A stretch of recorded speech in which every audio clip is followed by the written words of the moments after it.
And we are live. What's going on, Dr. Ben? BecomeAChiro.com, pre-Chiro podcast with my brother, Dr. Ryan, out in Michigan. Thank you so much for joining us today. And we are here for the pre-Chiro students of the world. We want to share insight. We want to provide perspective, expand context. Dr. Ryan, if you could just provide a little bit of understanding as to where you were coming from when you decided you wanted to go to chiropractic school and why you chose to become a chiropractor. Yeah, absolutely. Yeah, thanks, Dr. Ben, for having me. This is cool. I wish these resources were around when we were looking into chiropractic school. It would be huge. So hopefully this is a good resource for you all looking into chiropractic school. For me, basically, sophomore year in college, I was playing college soccer. I basically got, I thought I was going to have to redshirt for my entire next year. I got diagnosed with a herniated disc in my low back.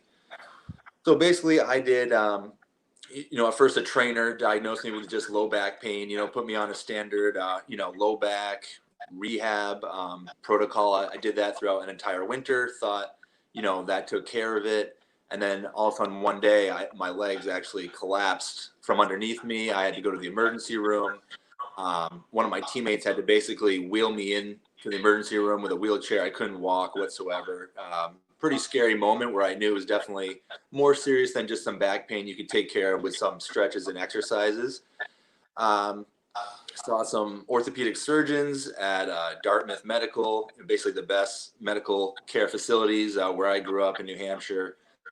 And they basically said, we can do surgery on this. I was 20 years old, or you can basically take hardcore pain drugs and, do the best you can to suck it up. So those are the two options I was given.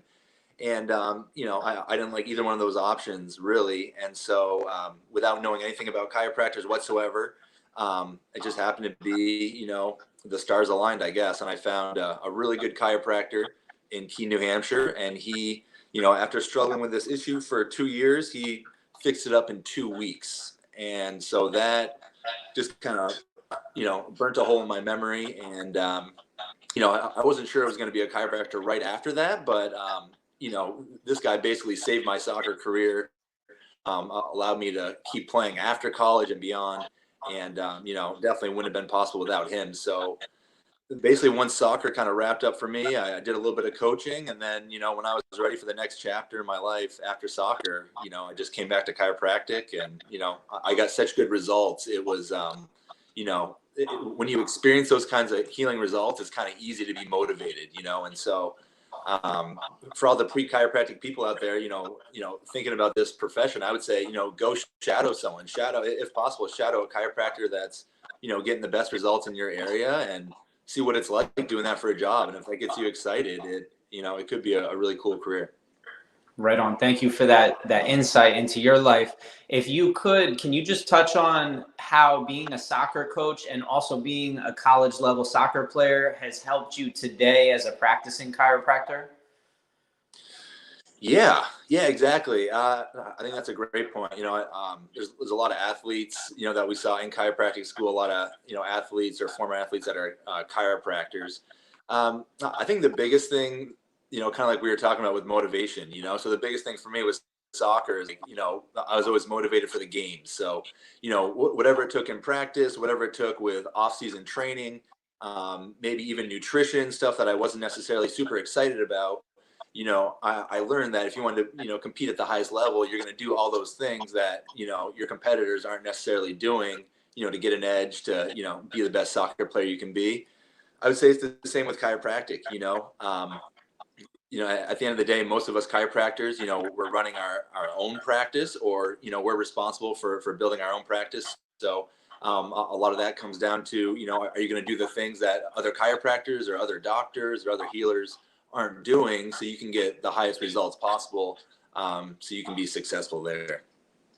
Yeah. So what I hear you saying is that if you take that athlete's mindset into the process of becoming a chiropractor, that you want to surround yourself around people that are going to support that sort of higher level of training, or people that you want to learn from are going to be performing at a really high level, because it just kind of sets the standard for what you're aiming to achieve. You have like that idea that you want to become a chiropractor, but until somebody really inspires you with how they've leveled up, you're not going to really understand what that looks like, right? 100%, 100%. And that was one of the biggest things that I noticed in chiropractic school. So for example, there was, we have to take all the courses, you have to kind of, jump through all the hoops, you have to pass all the tests. And so I would notice a lot of people next to me, a lot of fellow students, would be excelling at a lot of aspects, say in school, that I wasn't as passionate about, but for me, I had the memory of those results and those, getting people better and getting, high level healing experiences for patients. That kind of drove me through all those different things that I didn't necessarily like doing. Kind of the same idea that I would eat really healthy to perform better in soccer. It's like, okay, I'll get through these classes. I'll do what I have to do because I know I'm going to love being a chiropractor on the other end. I know, that getting those results for people is going to make it worth it to do whatever we have to do to get the license, No doubt. I love how you're coming from it from this like athlete's perspective, because chiropractic is a very physical thing, especially with the type of full spine adjusting that you and I practice. But can you share a little bit about sort of how to build a good foundation so that you can make the right decision on which chiropractic school you should be going to? Or, right, this is somebody who hasn't yet gotten to chiropractic school. So it's like, what would you say somebody should do before they go to chiropractic school? What are those like essentials? Yeah, I mean, I think just stemming off of, shadowing the highest level docs in your area, finding out where they went to school. If you really respect them as chiropractors, I think they'll give you an honest answer. A lot of those docs will probably recommend a school maybe they didn't even go to, but they're enough in the know and in the loop that they know what maybe the best school for you might be. So some are going to be, more heavily focused on technique. Some are going to be more heavily focused on, the sciences. So I guess it depends on, where you want to go with your practice. I mean, there's some chiropractors we know that do not do full spine adjusting. They may do only blood testing and nutritional protocols. So, a heavily adjusting focused school like Life West, that offered more techniques than any other school. That's why I chose it, because I knew I wanted to, do the hands-on stuff. But if that's not for you, maybe, you got to find a more science-based school. No doubt, no doubt. So where were you living? And obviously Life West exists in the Bay Area. Where were you living before you went to Life West? And like, what was that process like of moving out to the Bay Area and trying to get acclimated to this new environment? Like, what was that transition experience like? Yeah. So I was actually living in Keene, New Hampshire. So that's where I grew up. And so, yeah, right before chiropractic school, I actually finished my second year coaching my boys varsity high school team. So I was doing that. I was basically a teacher's aide in the schools. It worked for the schedule. Finishing up some prerequisites at some of the community colleges there to be good to go for chiropractic school. And then, yeah, I basically in the Bay Area at the time I had one cousin and his girlfriend at the time, and so it was basically just a completely fresh start. I mean, it was like location and your environment are definitely powerful. So going from New England, far northeast, East Coast to West Coast, and then more specifically Northern California, the Bay Area, which to me, I still tell my patients today, I got to live in what I consider one of the healing holistic meccas of the planet. Incredible holistic healing talent out there. So yeah, I just feel blessed that I got to be out there for 5 years, and just the average caliber and ability of whether it's chiropractor or any kind of holistic doctor is man, higher than anything I've seen. And being back in Michigan where there really isn't a massive culture like that, it's I can see even more that it's a blessing because of the contrast of it's kind of a more predictable, old school, just kind of very, very quick, snap, crackle, pop, kick your butt out the door.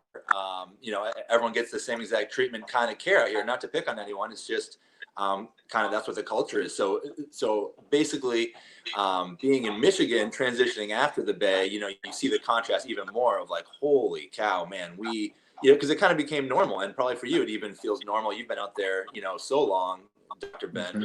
But yeah, just the talent out there, and the docs that we got to shadow and just be around day in and day out pretty normally was, especially from the early stages, so that's, whether you went to Life West or whether you go to Palmer West out there, being in the Bay Area for chiropractic school, I mean, for me, I just can't deny that had a massive, massive impact on me, even outside of the school itself.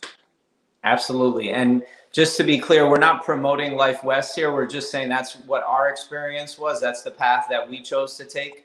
I definitely recommend that you check out as many different schools as you can to make as informed a decision as you possibly can. So just transitioning into your chiropractic student experience, something that I know about you is currently you're in practice and you are implementing some of the zone healing as a model of care. I'm not sure if you could really pinpoint the moment that you decided that was going to be a way that you analyzed a person and became more of a zone healing chiropractor. I wouldn't label you that. You're just a chiropractor. But can you talk a little bit about some of the different paths that you saw once you were in chiropractic school? Because there's so many different options. And it doesn't have to just be zone healing. Can you also talk about some of the other things you've studied and kind of how you bring all that together in your practice? Yeah, sure. Love it, man. Actually, to this day, and when I first started that practice in Michigan, I still have all your framed zone technique pictures that you gave me, and so those are still in our treatment room. So some good stuff there. Yeah, they're freaking great. Basically, yeah, it was actually my wife, Dr. Allison. She got into it first, and she kind of influenced me and got me a little more interested in it. She did Dr. Pete Goldman's one of his first when he just started doing some more formal student seminars in San Francisco. My wife did one of his seminars for the zone technique, and she was kind of blown away by it. You could just say it's a good analysis to organize the body. In terms of the actual application of the adjustment, you could pretty much do whatever you want. So it's almost like you could say a roadmap. And especially at Life West, we got, like you said, we got exposed to so many incredible healers, so more techniques than you could ever keep track of. So it almost became a way to not like combine the techniques, but almost just as a way to like organize everything, and like I was saying, use it as a roadmap when you're adjusting people. But even more than the technique, I think for me it's more about the healer or the doc themselves. So the guy that got us into it was Dr. Pete Goldman, and he's in San Francisco. I think he's actually, maybe now he's practicing in Berkeley, but we got to shadow him and pick his brain a little bit, and just taking care of professional athletes in the Bay Area, a lot of UFC fighters and whatnot pretty regularly.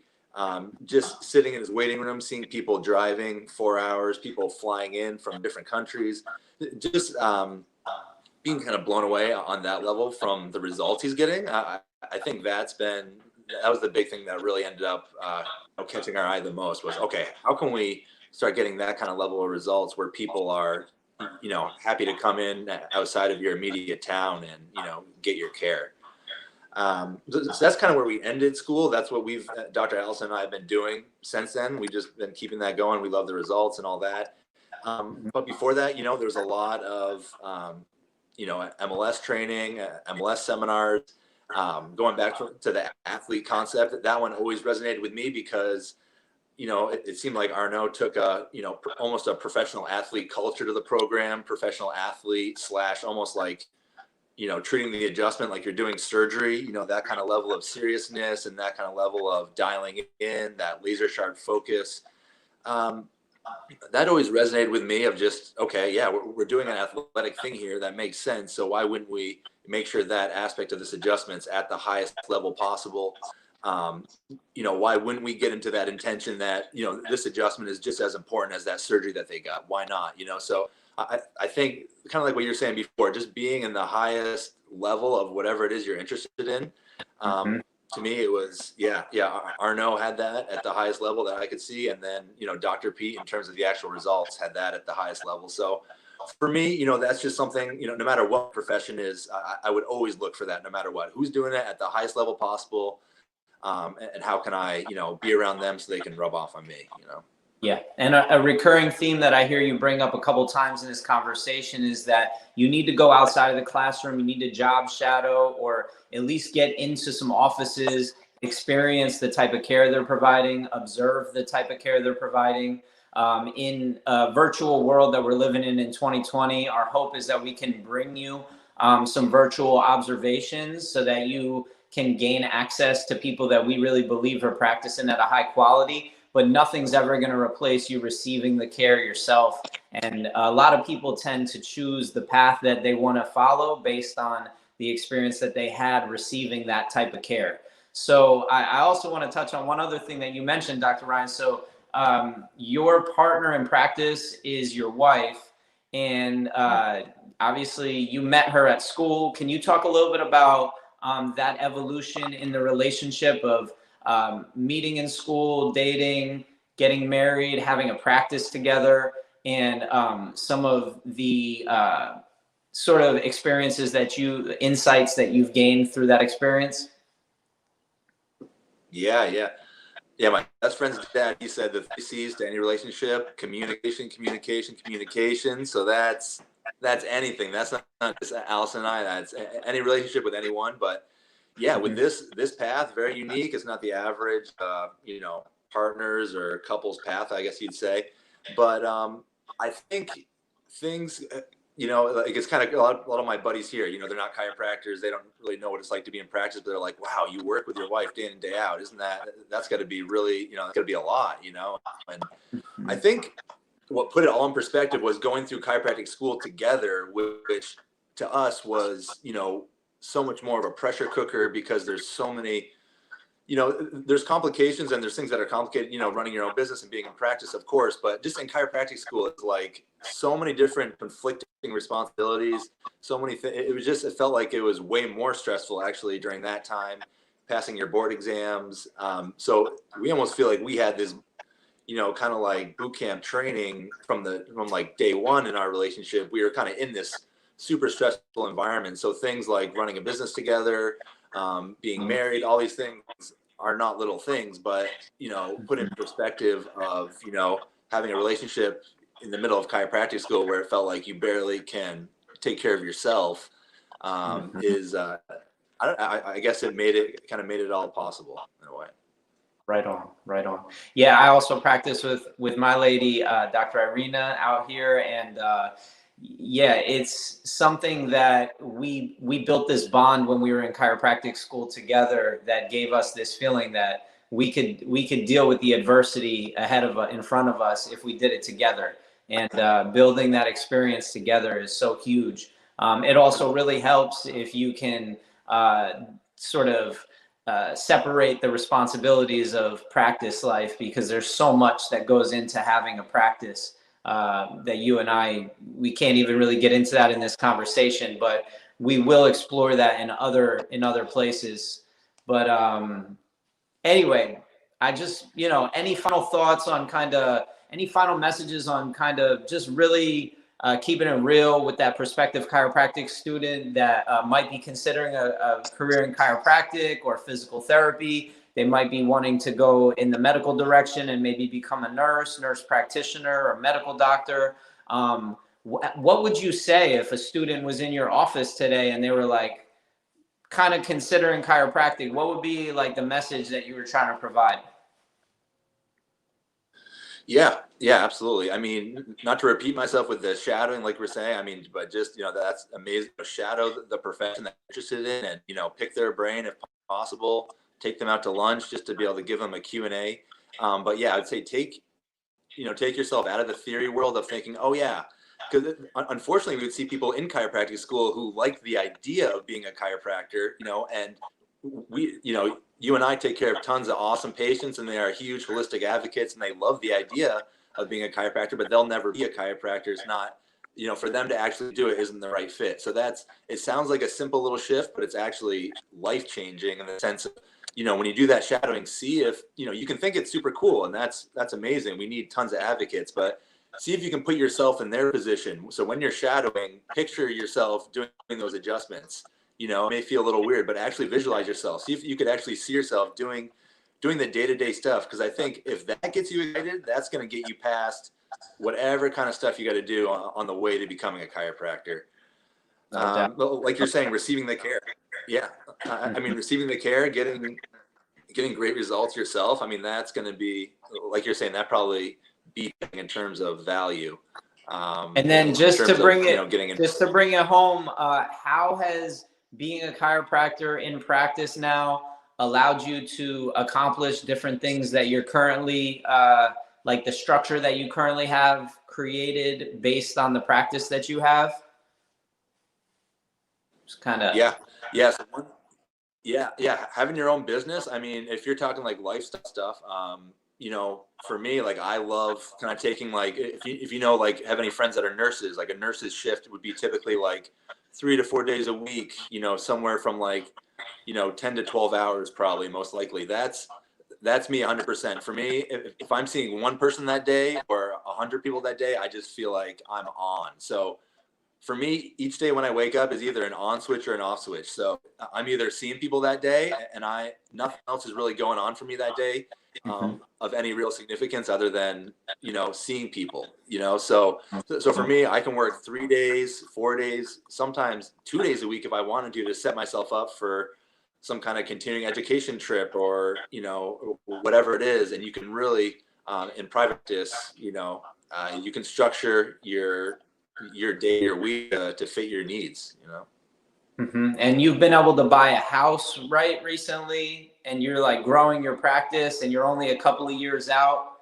I mean, can you talk a little bit about just some of the wins or some of those experiences that you've been able to have as a trained professional that's making decent money, that's like taking care of the community, just sort of that outlook on life that you have right now? Is it coming more from this abundant place? Can you just expand on that a little bit? Yeah, absolutely. I'd say, yeah, especially, it's funny, all the pandemic stuff aside, but just, within the little bubble of our practice, yeah, definitely just seeing, like you're saying, getting a home and being able to do that, getting in the housing game is amazing. Just feeling like, seeing some more referrals, seeing more of like residual patients coming in, feeling more solidified in the community, like you're starting to become one of the first choices. That's definitely a huge thing. I'm trying to think. Yeah, I'm kind of stalling my thoughts right now a little bit in terms of. You're just keeping it real. Look, at the end of the day, this is you just trying to answer my questions to the best of your ability. I mean, you've given plenty of insight to these prospective students. Like you said, you've delivered a message that you wish you would have heard. And all I can say is thank you on behalf of the students that learned from you today, because, that's what this is really all about, is us lifting up that next generation, brother. Yep. Love it, man. Love it. Heck yeah. Right on. So we'll talk soon. All right. Be safe. Have a good day. All right. Sounds good, brother. All right. Peace.